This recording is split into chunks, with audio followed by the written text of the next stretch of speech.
다윗이 그 마음에 생각하기를 내가 후일에는 사울의 손에 붙잡히리니 블레셋 사람들의 땅으로 피하여 들어가는 것이 좋으리로다. 사울이 이스라엘 온 영토 내에서 다시 나를 찾다가 단념하리니 내가 그의 손에서 벗어나리라 하고. 다윗이 일어나 함께 있는 사람 600명과 더불어 가드 왕 마옥의 아들 아기스에게로 건너가니라. 다윗과 그의 사람들이 저마다 가족을 거느리고 가드에서 아기스와 동거하였는데 다윗이 그의 두 아내 이스라엘 여자 아히노임과 나발의 아내였던 갈멜 여자 아비가일과 함께 하였더니 다윗이 가드에 도망한 것을 어떤 사람이 사울에게 전하매 사울이 다시는 그를 수색하지 아니하니라. 다윗이 아기스에게 이르되 바라건대 내가 당신께 은혜를 입었다면 지방 성읍 가운데 한 곳을 내게 주어 내가 살게 하소서. 당신의 종이 어찌 당신과 함께 왕도에 살리이까 하니. 아기스가 그날에 시글락을 그에게 주었으므로 시글락이 오늘까지 유대 왕에게 속하니라. 다윗이 블레셋 사람들의 지방에 산 날수는 1년 4개월이었더라. 다윗과 그 사람들이 올라가서 구술 사람과 그리스 사람과 아멜렉 사람을 침노하였으니 그들은 옛적부터 술과 애굽 땅에서 지나가는 지방의 주민이라. 다윗이 그 땅을 쳐서 남녀를 살려두지 아니하고 양과 소와 나귀와 낙타와 의복을 빼앗아 가지고 돌아와 아기스에게 이르매 아기스가 이르되 너희가 오늘은 누구를 침노하였느냐 하니 다윗이 이르되 유다 네겝과 여인물과 네겝과 겐 사람과 네겝이니이다 하였더라. 다윗이 그 남녀를 살려서 가드로 데려가지 아니한 것은 그의 생각에 그들이 우리에게 대하여 이르기를 다윗이 행한 일이 이러하니라 하여 블레셋 사람들의 지방에 거주하는 동안에 이같이 행하는 습관이 있었다 할까 두려워함이었더라. 아기스가 다윗을 믿고 말하기를 다윗이 자기 백성 이스라엘에게 심히 미움을 받게 되었으니 그는 영원히 내 부하가 되리라 생각하니라. 아멘. 할렐루야. 네. 왜 그러는 걸까요? 라는 제목으로 오늘 한번 말씀을 나누고자 합니다. 오늘 말씀을 나누기 전에 우리가 읽었던 27장의 내용을 다시 한번 말씀을 드리면 다윗이 가드 왕 아기스에게로 도망하는 사건이 일어납니다.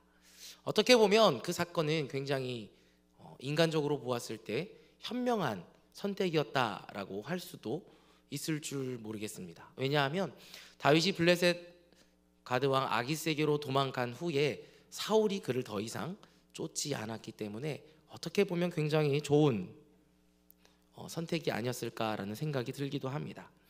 그리고 다윗이 아기스 왕에게 말하기를 내가 은혜를 입었으면 나에게 작은 성읍을 하나 주고 내가 그곳에 살게 해주십시오라고 요청을 하죠.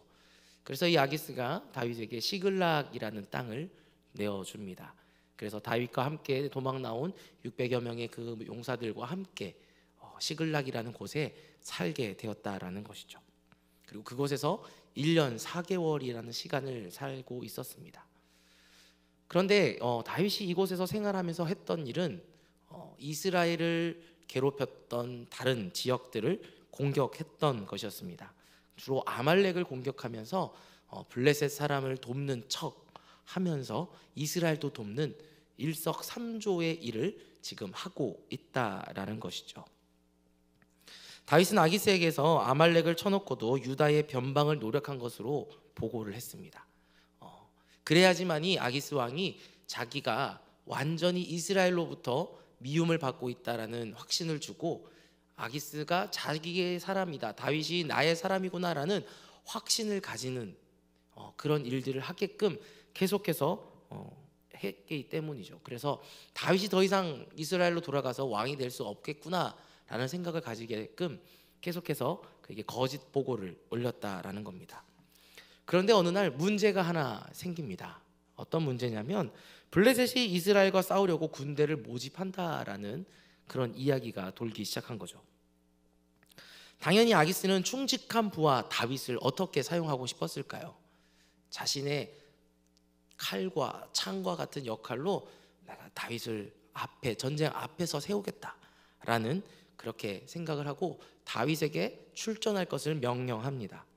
다윗도 이스라엘과의 전쟁에 참가해서 공을 세우겠노라 이렇게 말을 하죠.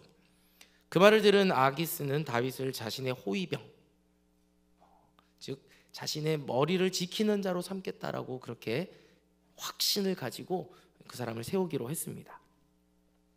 여러분, 다윗은 그럼 정말로 이 아기스의 충실한 부하가 되기로 결심을 한 것일까요? 그는 정말로 이스라엘을 버리고 블레셋의 사람이 되기로 결정한 것일까요? 전국 각지에서 블레셋 군사들이 아벡에 모였습니다. 그리고 블레셋 왕들은 각기 큰 부대를 이끌고 나왔어요.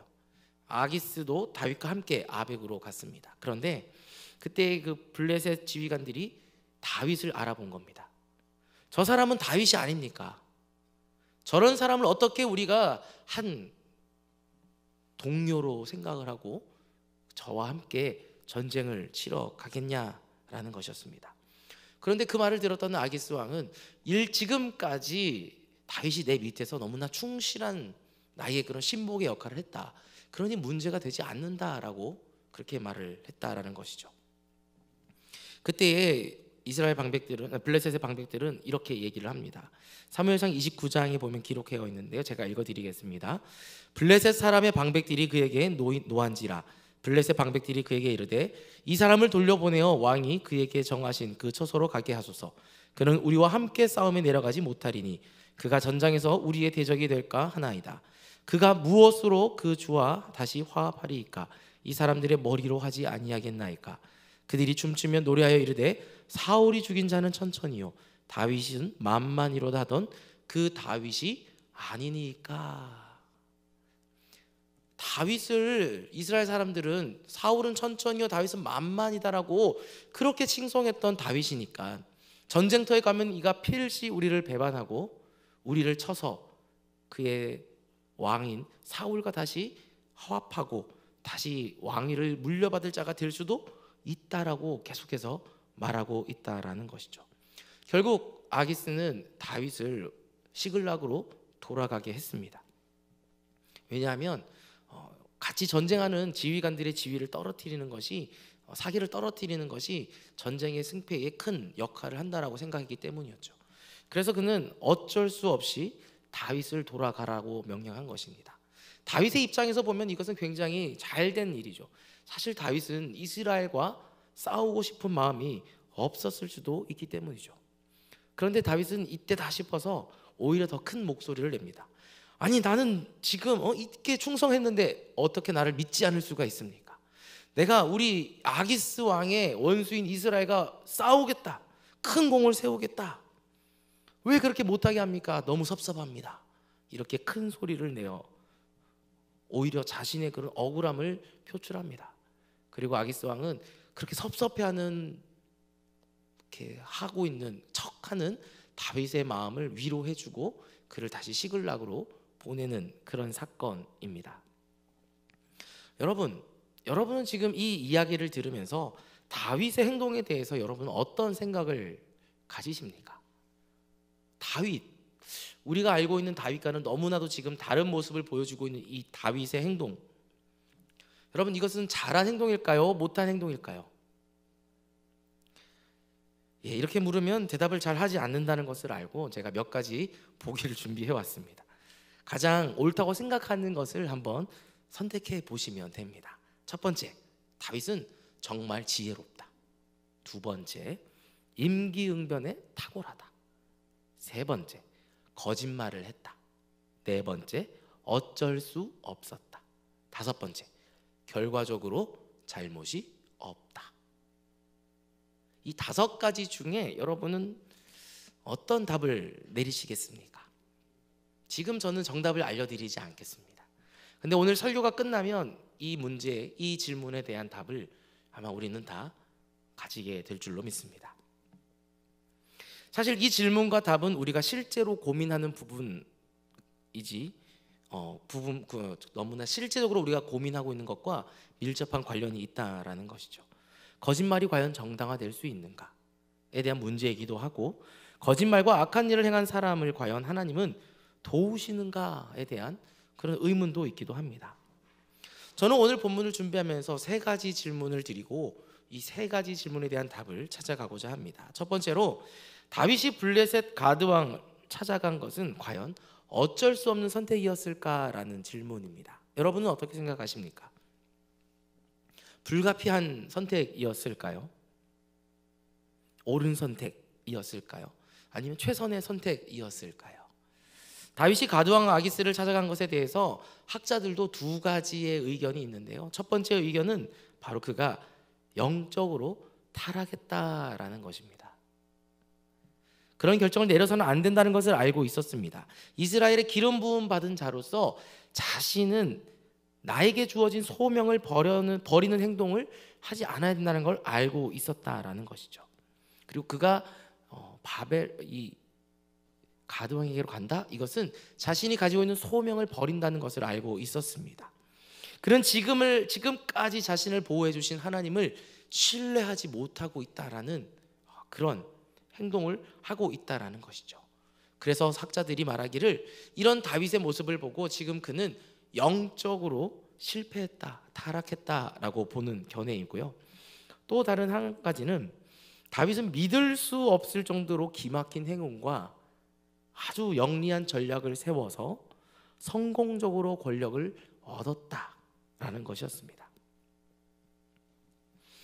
아기스와 동맹을 맺어서 사울 왕의 그런 추격으로부터 벗어났고, 또 불안한 광야 생활로 고생하는 가족들과 자기를 따르는 수하들, 이 모든 사람들에게 안정적으로 살 수 있는 땅을 그리고 환경을 주었다라는 겁니다. 그래서 다윗은 자신의 목적을 위해 아기스를 철저하게 속이고 이용했다. 윤리적으로 칭찬받을 만한 행동은 아니지만 얼마나 대단한 영웅인가에 대해서 이렇게 생각하는 것들이 있었다라는 것이죠. 여러분, 흔히 이 첫 번째 견해를 도덕주의적 관점이라고 하고 두 번째 견해를 세속주의적 관점이라고 합니다. 그런데 이것이 중요한 것이 아니에요. 몰라도 됩니다. 세속주의적 관점이니 도덕주의적 관점이니 이런 거 몰라도 돼요. 그런데 우리가 여기서 살펴보아야 될 것은 다윗이 가지고 있던 이 행동에 대한 동기의 순수성이라는 것입니다. 얼마나 이 다윗이 가지고 있는 그런 행동, 이런 결정이 그의 동기가 순수한가에 대한 그런 것들을 우리가 살펴보아야 한다라는 것이죠. 여러분, 결과가만 좋으면 다 좋은 겁니까? 물론 이제 결과가 좋으면 좋을 수도 있지요. 그러나 결과가 좋다고 해서 그것이 다 좋은 것은 아니다라는 것입니다. 결과가 좋아도 동기에 문제가 있고 과정에 문제가 있다면 어떻게 보면 심각하게 이 일에 대해서 고려해 보아야 한다라는 것이죠. 아니, 어떻게 말하면 그 일을 하면 안 된다는 것입니다. 동기가 순수하지 않다면 그것이 아무리 좋은 결과를 가져오는 행동이다 할지라도 행해서는 안 된다라는 겁니다.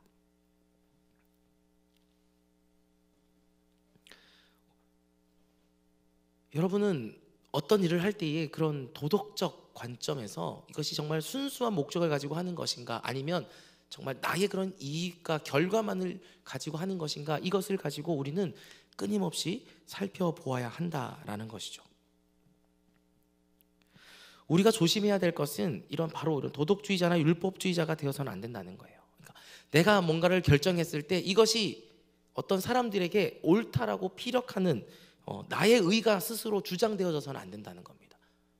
결과가 좋기 때문에 내가 한 것이 옳아, 좋은 것이었어 라고 말해서는 안 된다라는 거예요. 그리고 나의 결정에 대해서 다른 사람들한테 뭔가 판단을 주는데 결과가 좋으니까 봐, 내가 동기가 좋았기 때문에 결과도 좋았던 거야 라고 그렇게 말해서도 안 된다라는 겁니다. 반대로 결과가만 좋으면 또 좋잖아, 이걸 우린 또 조심해야 된다라는 거죠. 좋은 결과를 위해 수단을 정당화할 수가 없기 때문이에요.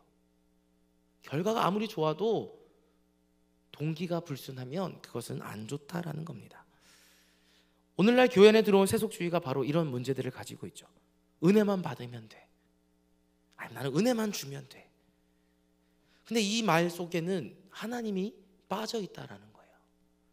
하나님이 없이 나는 은혜를 받기만 하면 되고 하나님이 없이 나는 은혜만 주면 된다라는 그런 생각, 그러니까 은혜 받았으니까 나는 오늘 하나님 만난 거야 라고 우리가 착각할 수도 있다라는 거예요.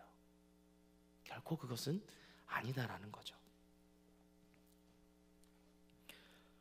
어떻게 볼 때 오늘 이 모든 상황을 종합해 보면 다윗에게는 이것이 정말 좋은 결과가 되었습니다. 전쟁에 나가지 않아도 됐고 이스라엘과 싸우지 않아도 되는 거였어요. 그래서 어떤 사람들은 이렇게 말할 때 그것이 하나님의 은혜가 아닙니까? 다윗에게 부어주신 하나님의 은혜가 아닙니까? 라고 말할 수 있다라는 겁니다. 물론 결과적으로 보면 하나님이 도우신 게 맞죠. 맞습니다.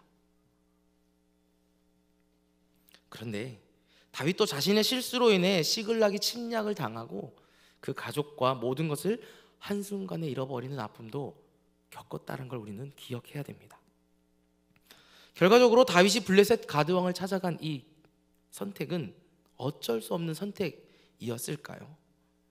이것에 대한 답은 어쩔 수 없었다라는 겁니다. 방법이 없었다는 겁니다. 그렇지만 그는 솔직해야 됐고 정직해야 했다라는 것이죠.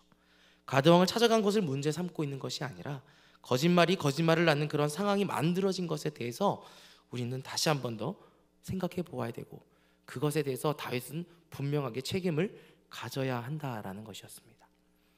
그러므로 다윗은 그의 숨은 동기의 순수성에 대해서 점검해야 했다는 것이죠. 그의 순수성, 동기가 얼마나 순수했는가, 얼마나 올바른 동기를 가지고 행동했는가를 그는 살펴보지 않았다라는 겁니다. 그럼 두 번째 질문은 아기스를 속이고 이스라엘을 위한 일을 한 것에 대해서 정당성을 우리가 주장할 수 있을까라는 겁니다. 여러분, 다윗은 아기스 왕을 계속 속여서 이스라엘의 변방을 쳤다라고 속이면서 누구를 공격했습니까? 아말렉 자손들을 공격해 왔어요. 시글락에 있으면서 스스로 모순된 상황에 있다는 것을 그는 너무나 잘 알고 있었습니다. 그는 장차 이스라엘의 왕이 될 사람이었어요. 최고의 대적이었던 블레셋으로 망명을 한 것은 어떤 모양으로든 다윗을 반대하는 사람들, 이스라엘에 남아있는 다윗을 반대하는 사람들의 입장에서 볼 때는 굉장히 큰 약점이 되는 그런 일이죠. 그렇지 않을까요? 그것을 너무나도 당연하게 보여주고 있는 겁니다. 그래서 다윗은 꾀를 낸 것이죠. 블레셋을 위한 일을 하는 척 하면서 이스라엘을 도왔던 겁니다. 그러면 뭔가 명분이 생기지 않을까? 내가 블레셋으로 갔지만 그러나 난 거기서 누구를 위한 일을 한 거예요? 이스라엘을 위한 일을 했다라고 그렇게 자기 스스로 위안을 삼고 있었다라는 겁니다. 여러분, 다윗은 지금 이스라엘을 위한 일도 하면서 아기스 왕에 대한 인정을 받아야 하는 상황이었어요. 유다 광야에서는 이렇게 머리 쓸 필요가 없었습니다. 그냥 도망만 다니면 돼요.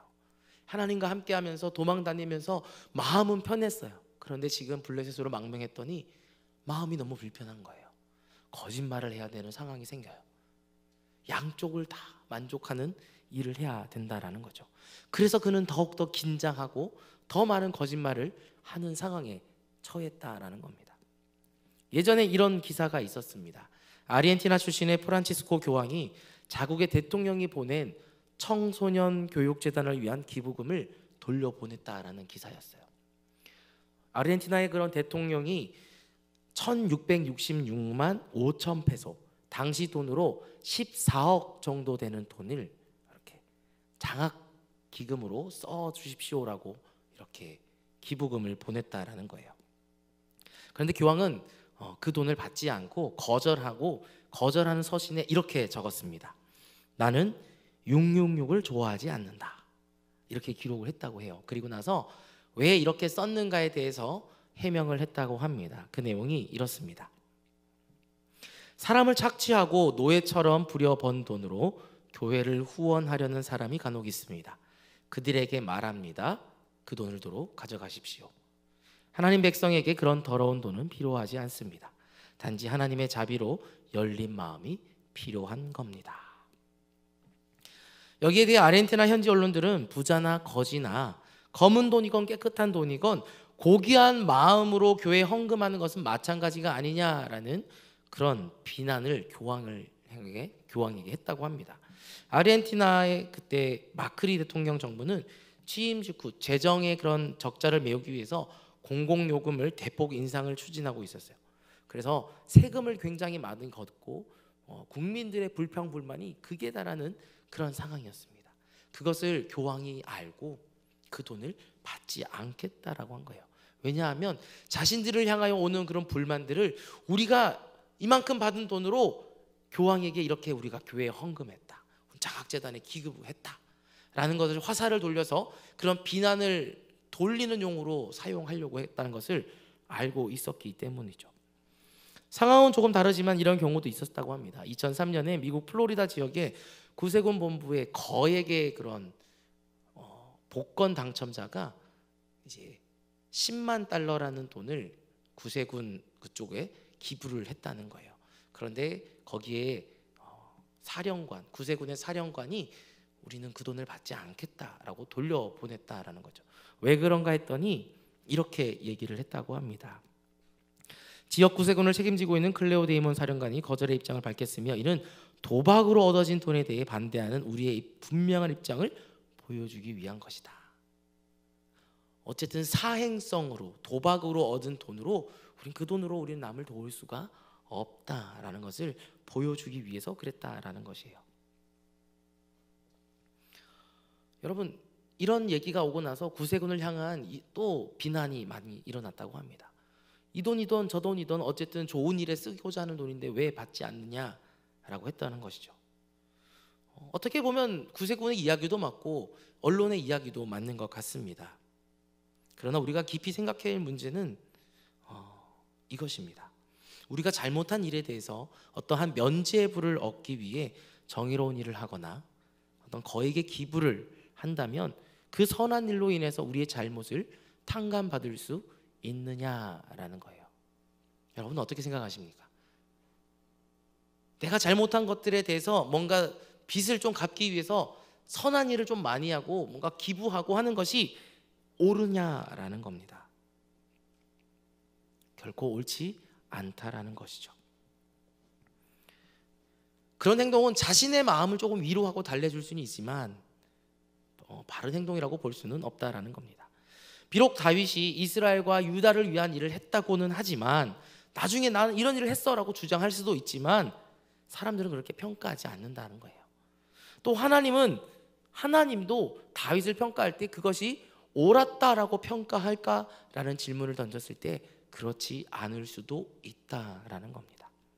그는 단지 자신의 실수, 내가 블레셋이라는 나의 원수의 나라에 내가 망명 간 것에 대한 나의 실수를 조금 희석하고 그 부분에 대한 것들을 조금 꼼수를 부려서 그것을 미화하려는, 그리고 나의 마음의 위안을 얻으려는 행동일 뿐이었다라는 것이죠. 세 번째, 그럼에도 하나님은 왜 다윗에게 피할 길을 주시고 벌을 내리지 않으셨을까? 왜 그러셨을까? 입니다. 여러분, 다윗은 정말 진퇴양난의 위기에 빠져 있죠. 이스라엘과 싸우면 안 되는 다윗이 이스라엘과 전쟁에 나가게 된 겁니다. 변방으로 돌아다니며 둘러대던 상황을 만들어낼 수가 없어요. 이제는 왜? 전쟁이니까. 바로 앞에 있는 이스라엘 백성들을 죽여야 되니까요. 그러나 불행 중 다행으로도 그 블레셋의 다른 지휘관들로 인해서 다윗의 전쟁이 참여하는 것이 무산이 되었습니다. 여러분, 이것은 우연이라고 하기는 너무나 큰 일이죠. 하나님이 뒤에서 이렇게 행한 일을 하셨다라는 걸 우리는 너무나 잘 알고 있습니다. 하나님께서는 다윗이 그런 일을 하지 않도록 그냥 내버려 두지 않고 그를 도와주신 것이죠. 이런 모습을 보면 다윗이 너무나 부러운 모습이 듭니다. 왜 그렇습니까? 다윗이 너무나 큰 잘못을 하고 어떤 잘못을 해도 하나님이 도와주시는 걸 보면 너무나 부러워요. 왜 나는 조금 잘못하면 하나님이 나는 도와주지 않는 것 같은 느낌이 들고, 내가 잘못하면 하나님 바로 나를 한 대 때리면서 왜 그랬어? 라고 말하는 것 같은. 그런데 다윗은 그런 잘못을 저질렀는데도 전혀 하나님이 도와주고 있으니 얼마나 부러운 것일까요? 앞서도 말했지만 여러분, 다윗이 벌을 받지 않은 것이 아닙니다.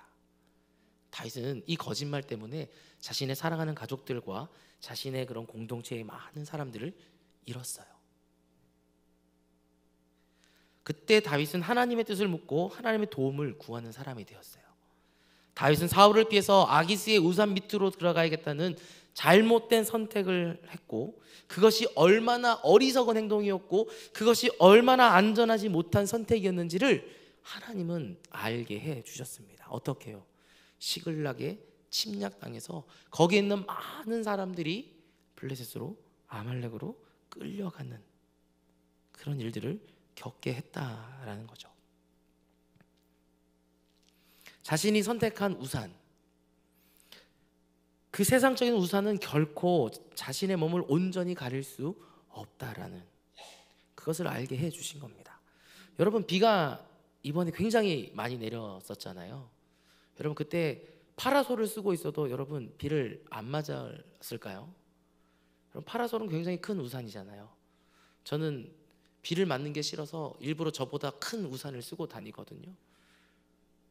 그런데 비가 그냥 보슬보슬 내릴 때는 그 우산이 한없이 저는 편하고 좋아요. 그런데 바람이 조금이라도 불고 이러면 그 우산이 한없이 저에게는 불편한 우산이 됩니다. 저의 몸을 다 가려주지도 않아요. 옆으로 치는 비를 막을 수도 없어요. 다 젖을 수밖에 없는 그런, 결국 내가 선택한 우산은 나를 온전히 지켜줄 수 없다라는 거죠. 늘 나의 생각과 나의 방법, 세속적인 생각을 쫓아야 했고, 그럴 때마다 상황이 더 꼬여갔다는 것을 하나님은 다윗에게 알게 해 주셨어요. 그리고 다윗은 그것을 깨달았죠. 여러분, 세상의 우산이 아니라 하나님의 날개 아래에 우리가 있어야 하는 것입니다. 세상의 우산 밑으로 피하는 것보다 주의 날개 아래 피하는 것이 더 안전해요. 제가 좋아하는 찬양의 가사가 이런 가사가 있습니다. 내 아버지 그 품 안에서 내 영혼은 안전합니다. 주 손길로 내 삶을 안으시니 그 평강이 나를 덮습니다. 나 비록 넘어지고 흔들리며 주 안에 거하며 나를 붙드시니 내 생각을 주께로 돌리고 주시는 평강의 옷을 입습니다. 주 약속 안에서 내 영혼이 평안합니다. 내 뜻보다 크신 주님의 계획 나 신뢰합니다. 두려움 다 내려놓고 나 주님만 의지합니다. 주 안에서 내 영혼 안전합니다. 아멘. 여러분, 주님 안에 있을 때 우리가 안전한 거예요. 내가 선택하는 거, 뭔가 이것이 안전할 것 같아 보이는 동아줄이라고 잡았던 그 밧줄, 결국엔 그것은 썩은 동아줄이고, 내가 선택한 그 우산은 끝까지 나를 지켜주지 못합니다. 우리가 오늘 이렇게 다윗의 이야기를 살펴보면서 다른 걸 다 기억하지 못해도 이것만큼은 기억해야 돼요. 다윗의 실수에도, 다윗의 잘못에도 어떠한 방향으로든 신실하게 하나님의 약속을 지키시는, 그 약속을 지키시는 하나님을 우리는 바라보아야 된다라는 것입니다. 다윗이 어떤 삶을 살았든 하나님은 다윗을 도와주셨어요. 그를 헤어나올 수 없는 수렁과 웅덩이에서 건져 주셨어요. 일으켜 주셨어요. 여러분, 이것이 우리는 은혜라고 하는 것이죠. 우리는 정답을 알고 있습니다. 다윗이 지금 상황에 있는 것처럼 애매한 상황, 이것도 아니고 저것도 아닌 그런 애매함 속에서 우리는 어떻게 살아야 하는지 우리는 이미 너무나 답을 다 잘 알고 있어요. 그런데 우리도 다윗처럼 정답대로 살지 못한다는 사실을 인정해야 돼요. 우리 모두 실수하고 실패하고 거짓말하고 자신을 정당화하고 그런 삶을 살아가고 있어요. 저도 마찬가지입니다. 아내에게 뭐 잘못하면 변명을 생각해요. 내가 왜 이렇기 때문에 이런 일을 하게 되었는가에 대한 변명거리를 찾습니다. 물론 그것이 거짓말은 아니지만 그래도 변명거리는 뭔가 한두 가지는 더 있어야 될 것 같은 느낌이 들어요. 여러분, 근데 그 변명거리가 결국 저를 다시 올바감해줘.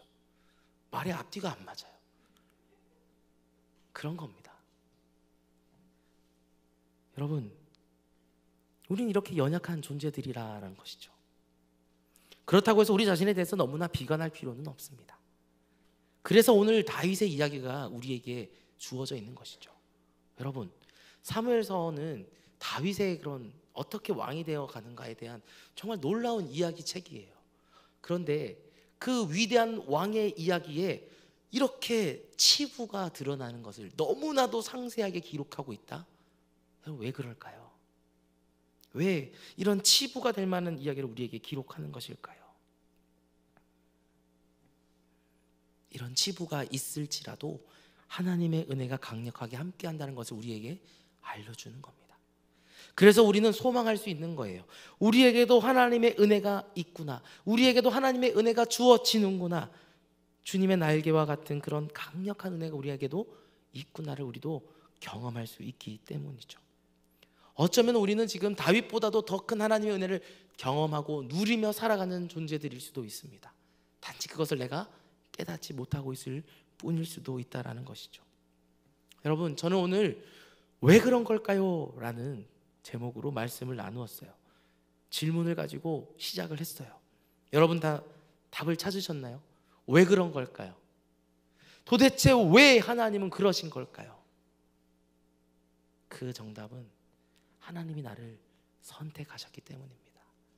나를 사랑하시기 때문이에요. 저를 사랑하시기로 선택하셨고, 저를 돕기로 선택하셨고, 우리를 사용하시기로 선택하셨기 때문에 우리가 잘못 가고 있어도, 우리가 나쁜 모습을 가지고 있어도, 내가 조금 멀어져 가는 삶을 살고 있어도 우리에게 하나님의 강력한 은혜를 주신다라는 겁니다. 멀리 도망갈까 봐 하나님의 날개로 우리를 이렇게 감싸 안아주시는 거예요. 더 이상 잘못된 길로 가지 못하도록 하나님의 은혜 안으로 계속 들어올 수 있도록 우리를 품어주시는 거죠. 내가 잠시 세상적인 방법을 구하고 세상적인 우상 속으로 몸을 숨기려고 할 때에도 하나님은 강력한 그 날개로 우리를 이렇게 보다듬어 주신다는 것을 기억하시길 바랍니다. 사랑하는 성도 여러분, 우리에겐 이미 하나님이 주신 놀라운 은혜가 있습니다. 이미 우리를 선택하셨고 우리를 붙들어 주시는 하나님의 놀라운 은혜가 있다는 것을 기억하시고 그 은혜에 감사하며 그 은혜를 붙들고 주의 날개 아래 거하는 저와 여러분이 되었으면 좋겠습니다.